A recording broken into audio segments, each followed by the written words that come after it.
empresa de estos constructores. Es un libro que a mí me encanta porque presenta la historia del Antiguo Testamento de la forma más clara que yo he visto en cualquier libro. Es el libro Patriarcas y Profetas. En la página 112 encontramos esta declaración. Dios había mandado a los hombres que se diseminaran por toda la tierra, que la poblaran y que se enseñoreasen de ella. Pero estos constructores de la Torre de Babel decidieron mantener su comunidad unida en un solo cuerpo y fundar una monarquía, fíjense, un gobierno centralizado, una monarquía que a su tiempo abarcara toda la tierra. Así, su ciudad se convertiría en la metrópoli de un imperio universal. Su gloria demandaría la admiración y el homenaje del mundo, y haría célebres sus fundadores. La magnífica torre, que debía alcanzar hasta los cielos, estaba destinada a ser algo así como un monumento del poder y la sabiduría de sus constructores, para perpetuar su fama hasta las últimas generaciones. Imagínense, unir a todos en un solo cuerpo, para establecer una monarquía, un imperio universal, gobernado desde ese centro a donde se originó la religión de Babilonia, para que en todo el mundo se proliferara la rebelión contra Dios. Y de esta manera se corrompiera todo el mundo según la idea que tenía Satanás, para impedir que pudiera venir la simiente prometida. Ahora vamos a Génesis, el capítulo 11 y el versículo 5. Génesis 11 y el versículo 5. Y sigamos estudiando un poco esta empresa de estos constructores. Dice en el versículo 5: y descendió Jehová para ver la ciudad y la torre que edificaban los hijos de los hombres. ¿Qué hizo Dios? Descendió. Fíjense que Dios primero examina lo que están haciendo. No lo tiene que hacer porque Dios sabe todas las cosas. Pero Dios siempre hace un juicio. Siempre examina las cosas antes de castigar, antes de ejecutar el juicio. Y por lo tanto Dios desciende para ver la torre que están edificando los hijos de los hombres. Ahora escuchen lo que les voy a decir. Esa expresión, los hijos de los hombres, tiene que verse en contraste con los hijos de Dios. Los hijos de Dios, según vimos en Génesis 6, era el linaje de ¿quiénes? De los fieles. Los que estaban construyendo la torre no eran los hijos de Dios. Los que estaban construyendo la torre eran los hijos de los hombres, que son la contraparte masculina de las hijas de los hombres de Génesis 6, las descendientes del linaje de Caín. Es decir, la expresión hijos de los hombres, hijas de los hombres, representa el linaje de ¿quiénes?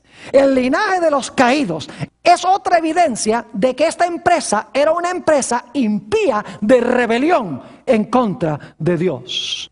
Dicho sea de paso, si quieren buscar conmigo Eclesiastés el capítulo 8 y el versículo 11, van a encontrar lo que significa la expresión hijos de los hombres. Eclesiastés el capítulo 8 y el versículo 11. Dice allí: por cuanto no se ejecuta luego sentencia, es decir, porque no se ejecutó la sentencia enseguida, sobre la mala obra, el corazón de los hijos de los hombres, el corazón de los hijos de los hombres está en ellos dispuesto para hacer ¿qué cosa? El mal. ¿Qué es lo que hacen los hijos de los hombres? El mal. ¿Qué es lo que hacen los hijos de Dios y las hijas de Dios? El bien, porque está al lado de Dios. Así que dice que Dios desciende para ver esta empresa que están haciendo los hijos de los hombres, los impíos, los que están en contra de Dios. Dios viene, en otras palabras, a examinar lo que están haciendo. Viene a hacer un juicio. Ahora vamos al versículo 6. ¿Cuál es el resultado de la examinación que hace Dios? Versículo 6. Y dijo Jehová: he aquí el pueblo es uno. Imagínense eso, el pueblo es uno. Tenían el mismo idioma y estaban ¿qué? unidos en su empresa. ¿Saben que también la impiedad se puede unir? El mal también se puede unir. Aquí lo dice. He aquí, el pueblo es uno. Y todos estos tienen un solo ¿qué? Lenguaje. Ahora escuchen bien, y han comenzado la obra. Este es solamente el principio, dice Dios. Han comenzado la obra y nada les hará desistir ahora de lo que han pensado hacer. Es decir, Dios dice, si yo no acabo con esto en este momento, se va a terminar de desmoralizar la raza humana. Todo el mundo se va a corromper. Se va a formar un imperio gobernado completa y totalmente por Satanás. Yo tengo que hacer algo para coartar esto, o si no, el mundo será completamente irremediable. Así que dice en el versículo 7, ¿cuál va a ser el juicio que Dios va a desempeñar? ¿Se dan cuenta que Dios investiga el caso primero? Viene y mira y dice, bueno, esta gente está en rebelión contra mí. Si yo permito que sigan haciendo esto, el mundo se va a desmoralizar, yo tengo que tomar medidas. Y entonces, después de examinar el caso, ¿qué hace? Ejecuta el juicio. Noten el versículo 7. Ahora pues, descendamos. ¿Y hagamos qué? Confundamos allí su lengua, para que ninguno entienda el habla de su compañero. Ahora yo quiero que ustedes se imaginen la escena. Ya probablemente la torre había alcanzado cierta altura, cierto nivel, porque Dios ha bajado para ver ya cuando la empresa ha avanzado un rato.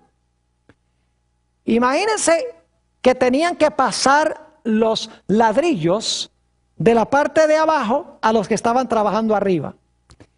Los que estaban arriba le dicen a los que tienen los ladrillos abajo y tienen el asfalto abajo, le dice, mira, pásame más ladrillos, que se me acabaron.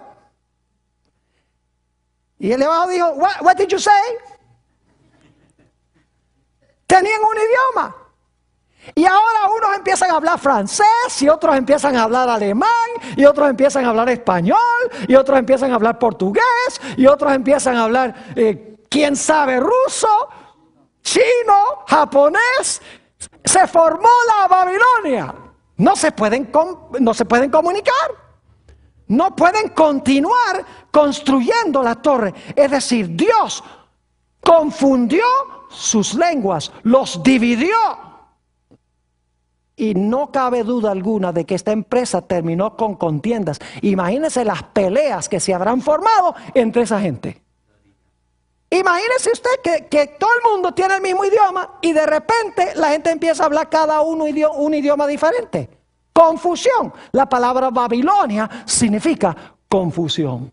Es decir, su intención de establecer un imperio mundial en rebelión contra Dios, donde no hubiese ni una sola persona justa, terminó en confusión y en fracaso. Noten el versículo 8 del capítulo 11. Fíjense cuál fue la razón por la cual Dios confundió sus lenguas. Dice en el versículo 8, así los esparció Jehová desde allí sobre la faz de toda la tierra y dejaron de edificar la ciudad. ¿Cuál fue el propósito por el cual Dios confundió sus lenguas? ¿Para que qué? Para que se esparcieran por toda la tierra. Eso es lo que él había dicho que debían hacer. Pero ellos quisieron consolidar el mal, quisieron unirse en rebelión contra Dios. Dios dijo, no, lo que voy a hacer es confundir sus idiomas. Y ahora escuchen bien lo que pasó. ¿Creen ustedes que es un buen plan tener muchas naciones, muchas lenguas, muchas diferentes culturas? Yo creo que sí debe haber. Yo sé que es un buen plan. Y ustedes dicen por qué razón. Debe explicarles por qué Dios vio que era un buen plan.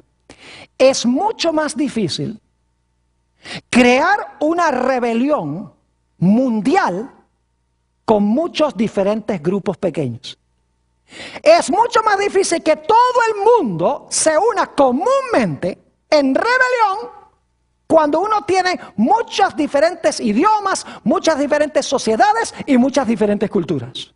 Dios confundió las lenguas para que no se pudiera consolidar el mal en un lugar, para que todos no hablaran el mismo idioma y de esta manera se centralizara y se consolidara el mal, como querían hacer ellos cuando hablaban todos el mismo idioma. ¿Están entendiendo lo que estoy diciendo? Es decir, el plan de Dios fue un buen plan. Ahora necesitamos hacer una transición. Hemos estudiado en cuanto a los constructores de la torre. Una empresa egoísta. Una empresa de rebelión contra Dios, denotado por el nombre Nimrod, el que se concebía como el dios Sol. Una empresa que tenía el propósito de consolidar y unir a todo el mundo en rebelión contra Dios, estableciendo esta falsa religión del dios Sol y de la diosa Luna, dicho sea de paso. Porque en la antigüedad adoraban primordialmente el sol y también la luna. Y Dios dijo, no, esto no lo voy a permitir porque me van a desmoralizar el mundo, se va a perder el linaje santo y no voy a poder traer el Mesías al mundo. Así que Dios los dividió, se esparcieron y ahora el mal no se podía consolidar. El mal podía aparecer en diferentes sitios, pero todo el mundo no podía unirse ahora en rebelión contra Dios tan fácilmente como si todos hablaran el mismo idioma. Ahora escuchen bien. Inmediatamente después de esta experiencia de la Torre de Babel, y dicho sea de paso, dice que Dios llamó a ese lugar Babel, dice en el versículo 9, lo llamó Babel, de donde viene la palabra ¿qué? Babilonia. ¿Se menciona Babilonia en Apocalipsis? Oh, sí. Pero si quieren entender lo que quiere hacer Satanás en Apocalipsis, tienen que entender lo que Satanás quería hacer en Génesis. Porque al final él va a querer hacer lo mismo que hizo allá en la Torre de Babel. Desmoralizar y corromper el mundo entero. Ya no para impedir que venga la simiente, sino con el fin de hacer desaparecer a los justos del planeta Tierra. Para que desaparezca de una vez por todas la simiente de la simiente, es decir, los seguidores de Jesús. Es interesante, escuchen bien, que inmediatamente después que termina esta historia de Babel, a donde habla de los hijos de los hombres, esos rebeldes que querían establecer esa religión falsa, en el siguiente versículo, en Génesis 11 y el versículo 10, comienza la genealogía de los justos. Es decir, Sem y sus descendientes están en contraste con los constructores de la Torre de Babel. Génesis 11 presenta a los constructores de la Torre de Babel, estos son los hijos de los hombres. Set y sus descendientes son ¿quién? Son los hijos de Dios. Son el linaje de donde vendrá ¿quién? De donde vendrá el Mesías. Es decir, en Génesis 11 tenemos otra vez la idea de las dos simientes. Los constructores de la torre que quieren consolidar el mundo en rebelión contra Dios. Y tenemos a los descendientes de Sem, de donde finalmente vendrá ¿quién? De donde finalmente vendrá el Mesías. Ahora escuchen bien. Poco después que se construyera la Torre de Babel y Dios confundiera las lenguas, nació un hombre llamado Taré. ¿Saben ustedes quién fue Taré? El padre de Abraham. Y sucedió poco después de la Torre de Babel. Unos pocos años nada más. Y quiero que noten lo que empezó a suceder con Taré. Vayan conmigo a Hechos 7. Vamos a leer dos pasajes. Hechos 7, 2 al 4 primero. Y luego vamos a ir a otro pasaje. Hechos 7 y el versículo 2 hasta el versículo 4. Aquí está hablando a Esteban sobre la experiencia del pueblo de Israel. Y dice, y él dijo, varones hermanos y padres, oíd. El Dios de la gloria apareció a nuestro padre Abraham, estando ¿dónde? ¿Dónde estaba Abraham? Oh, ¿y qué se construyó allí? La Torre de Babel, en Mesopotamia, antes que morase en Harán. ¿Y qué le dijo Dios? Y le dijo, sal de tu tierra y de tu parentela, y ven a la tierra que yo te mostraré. Entonces salió de la tierra de ¿quiénes? De los caldeos, y habitó en Harán. Yo pregunto, ¿quiénes eran los caldeos? Los babilonios. ¿Recuerdan en Daniel el capítulo 2 que Nabucodonosor mandó a llamar a los caldeos en el imperio de Babilonia? Es decir, ¿dónde vivía Taré, el padre de Abraham? Vivía